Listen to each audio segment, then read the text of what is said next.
Hi, I'm Mike from 1A Auto. We've been selling auto parts for over 30 years.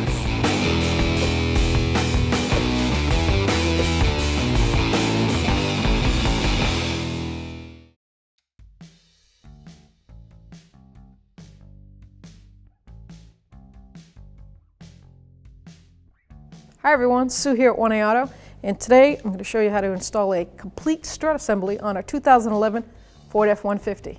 If you need this part or any other part for your car, click on the link below and head on over to 1AAuto.com.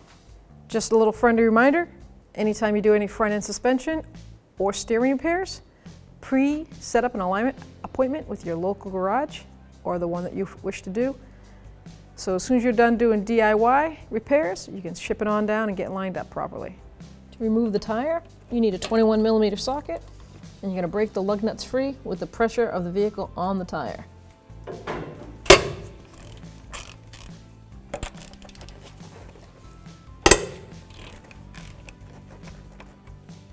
Now I'm going to raise and support the vehicle with a 2-post lift. You can use a jack and jack stands at home. Now that the vehicle's up, I can take the lug nuts off to remove the tire. And be prepared, this thing is heavy. When you have a tire that's stuck on the hub, all the lug nuts are off. Obviously you can't pull it off. Always put a lug nut, just hand thread it a little bit, so when it does break free, it doesn't bounce back at you.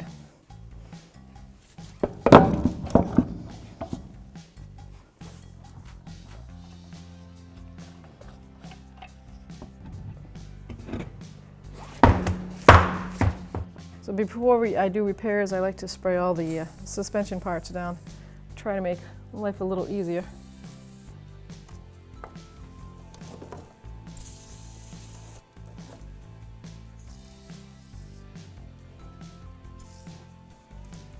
To remove this splash guard shield with the body clips, I just use a pair of needle nose pliers, or you can use your body plier clip tool. Well, there you go. I go all the way around. There's 4 clips. For some reason, they make them very long. They just don't want that to come out.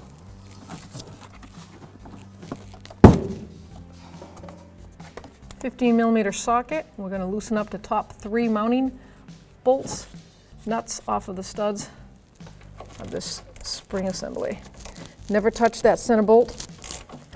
This one right here, you don't want to touch that. So we're just going to dismount the 3 nuts all the way around.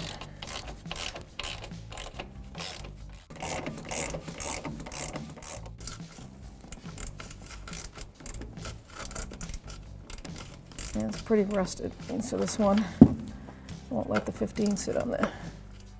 So I ended up switching over to a 6-point socket.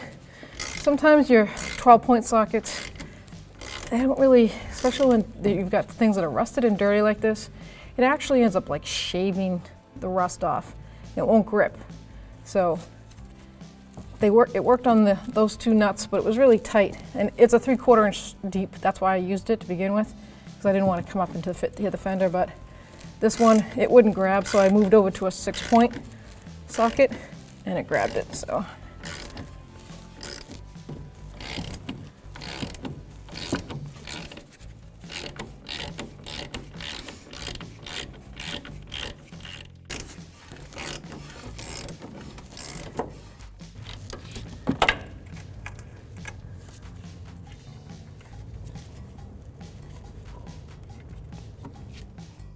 in order to break free the bottom mounting bolt on the strut assembly, the torque specs for this is 406 foot-pounds.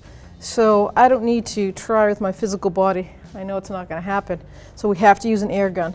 The nut is a 30mm socket. I've got a breaker bar on there, and the bolt head is a 27mm. And we're going to hope this thing breaks it free.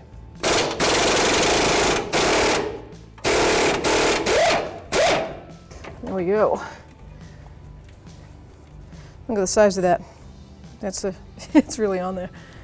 Now we need to take the sway bar link apart, either the top or the bottom. I'm just going to go with the top because I can see it, and if it does spin in place, I have a way of using a wrench and a socket on this hexagon on the top of the stud. Down below you can't because it's inverted inside the control arm, so you would have to cut the whole link out. So I'm going to go with the top. I just want to take the nut off so that once I undo the upper control arm bolt to the ball joint, the control arm can swing down so I can get the strut assembly out. Yeah, see, that's what's going to happen. So I'm going to see if I can get a pair of locking pliers. Hold that together.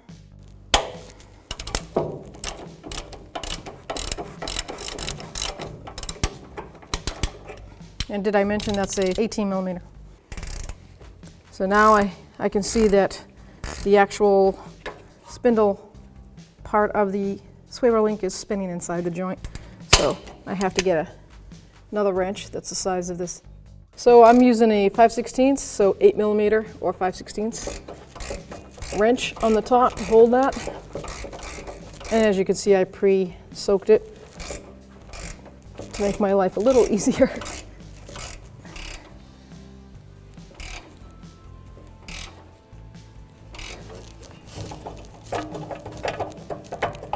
Come on, there we go. Now we've moved on to the Old Faithful. Try to grab this spindle spacer up here. It's not the best practice because you could damage the boot, and I'm not replacing these links. And you know when it's like when you're working at home, what if this is your only vehicle and you've got all the parts you think you need?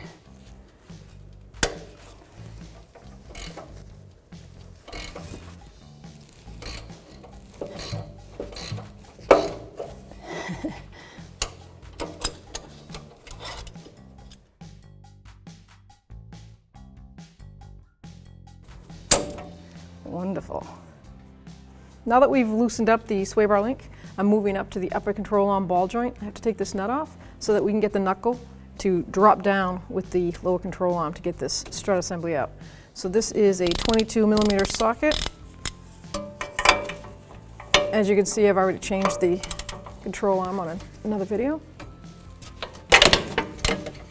There we go. So that's going to be easy for me because it's a nice clean ball joint stud. So we're going to get that out of the way. I'm going to hit this with a hammer right here to break that spindle nut out of there.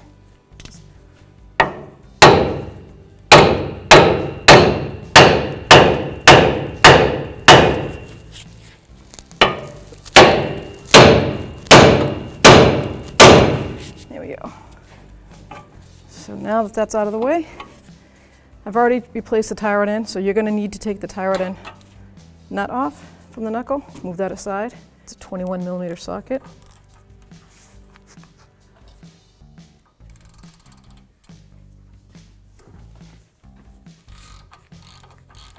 You can take that nut all the way off.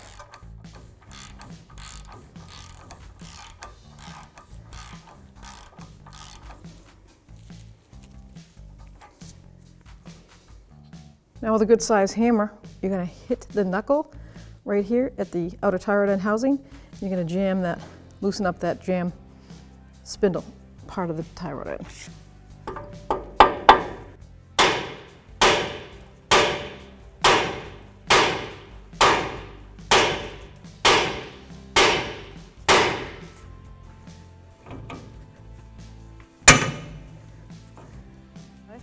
And now you can see that this is loose. We loosened that earlier, and we took the 3 mounting studs out. So we're going to raise that up with a pry bar. I'm just going to use a pry bar in here to move the bottom of the housing up so I can get this big bolt out.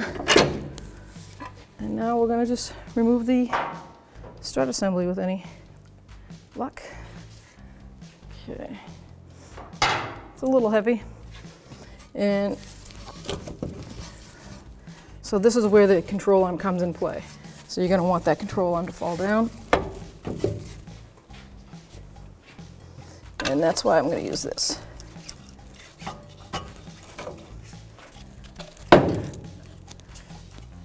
I'm going to get a big pry bar, I think, wedge it in here so we can use the leverage on that and lower that down. Okay, now I can hopefully do that, use every ounce of my bean. We can't get it out from there yet, it won't clear. So if you're working by yourself, it's a bit of a challenge.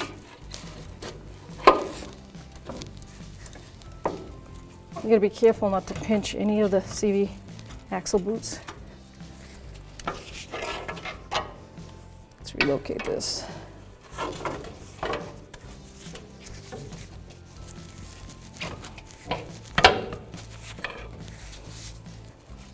There she comes.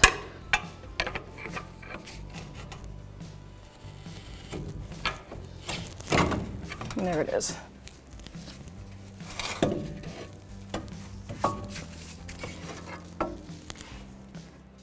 So this is what happens when a coil spring snaps. It breaks. Most of the time you do see them break down below on the housing. And this thing had snapped for a while. You can see all the rust form. So that's why I replace them with assemblies. Here we have a new strut assembly from 1A Auto. Comes with the completed strut spring, 3 mounting nuts on the top. Comes with the joist bumpers inside and the dust boot covers. In comparison to the original equipment, it's the same length, except for this spring's broken. Right there. Same mounting mechanisms. If you need this part or any other part for your car, click on the link below and head on over to 1aauto.com.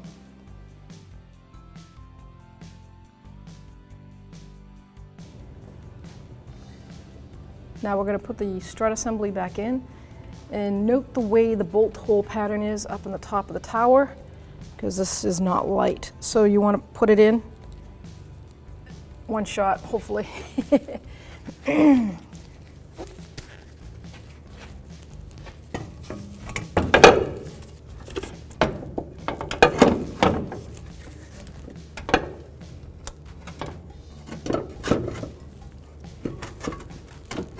I've got this top stud.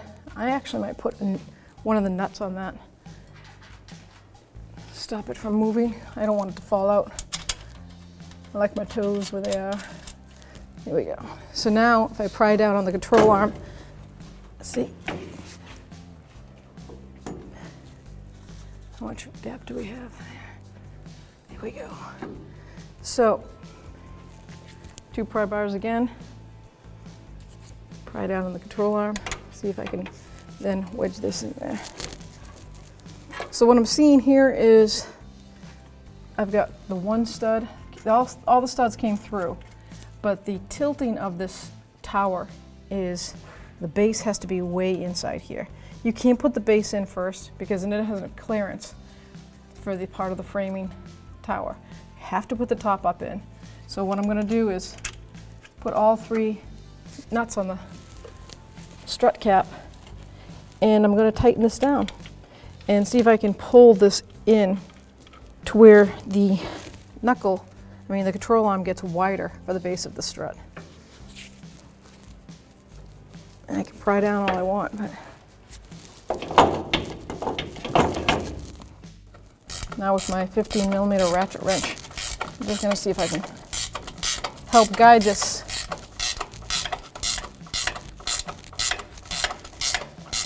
I'm going to work my way around evenly.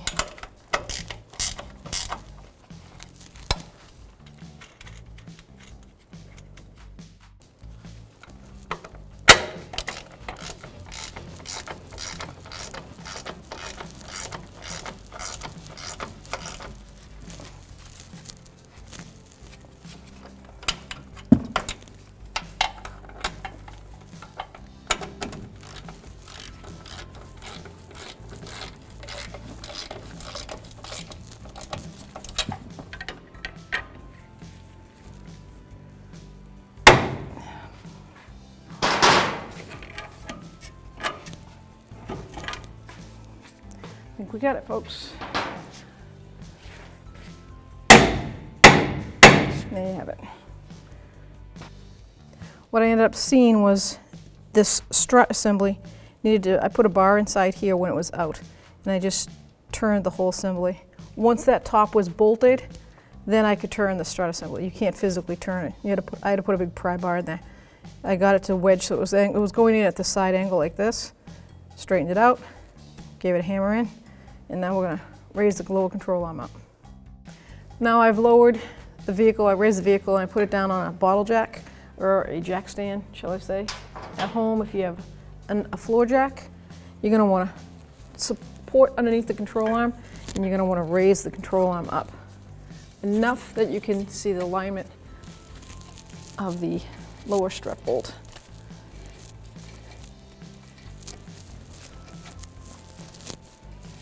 Now that I've had that raised up enough, hopefully I can muscle it. And there we go. I'm gonna just put that bolt in. Fabulous.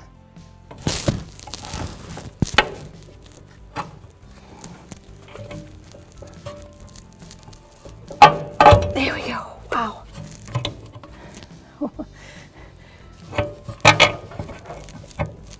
I can start the upper control arm nut.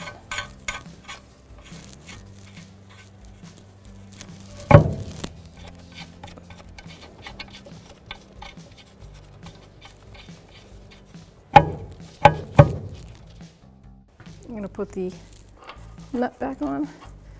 Now, like I said before, when I took this apart, the torque for this is 406 foot-pounds. Now, I don't know about you, but I don't have 406 foot-pounds in me. So I'm going to use the air gun and just tighten it up. Before we tighten, you want the control arm, lower and upper, to be at like a ground level. You don't want it hanging down. So I'm going to leave my jack, my post jack here, and I'm going to raise it up. Now I know, because I pre-measured, the center hub to the outer fender well is 23.5 inches when it's on the ground. So now I can use this, take my measurement before I tighten that lower nut and bolt. So when I did the upper control arm, this is how you have to measure when it's on the ground before you take it apart, is center bearing to inner fender well, and 23.5. So I need to bring this up about another 2 inches.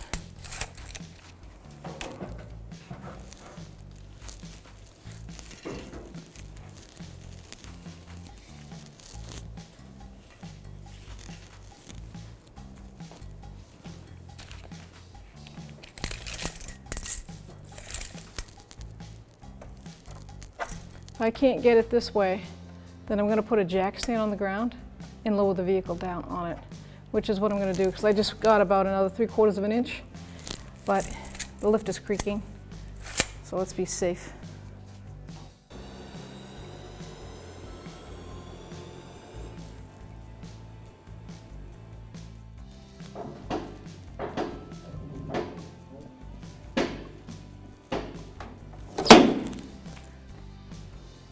So my specs I wanted to be was like 23.5.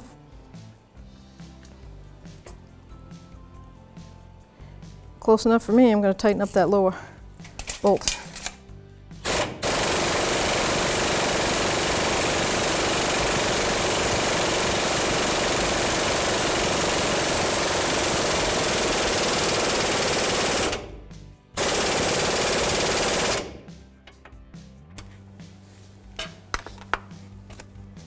And now I'm going to torque these down while I've got it at this level. And I'm going to torque the upper control nut, ball joint, into the knuckle. And then we'll raise it up.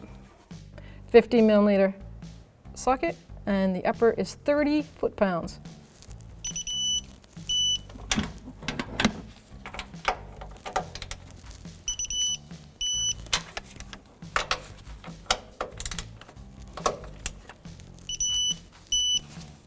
Okay, we're going to move on to the ball joint nut. I'm going to tighten this up first before I torque it. Before I torque the upper control arm ball joint, I'm going to put the outer tie rod end back in, the knuckle, that will stop it from spinning, and I'll probably start the castle nut. I'm just going to put the castle nut on hand tight, stop that from popping out.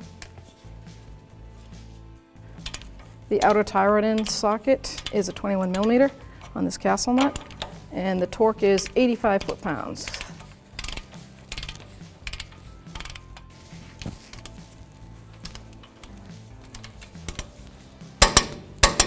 Let's see if the, wow, I lucked out.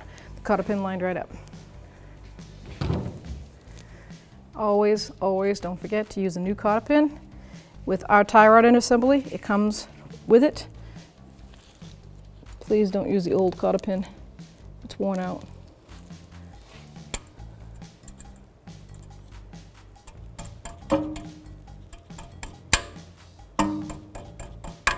There we go.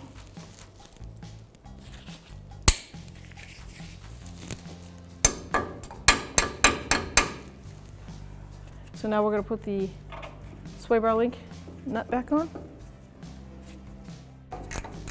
Alright, so I'm going to have to get the locking pliers, lock that down. And then tighten that down. Whew.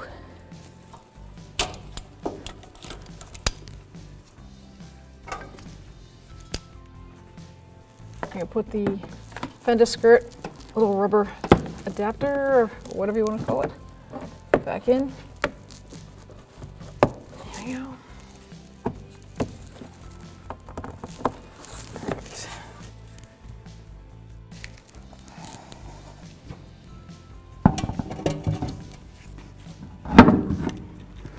Okay, now we can put the lug nuts on.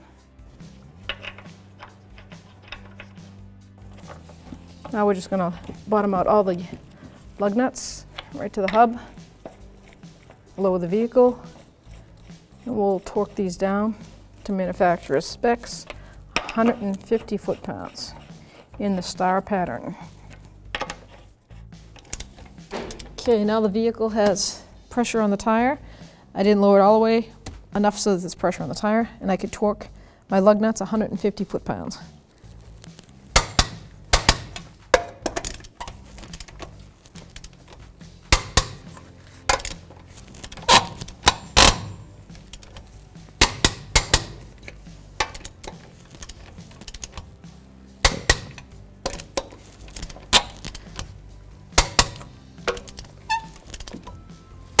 One more time for safe measure.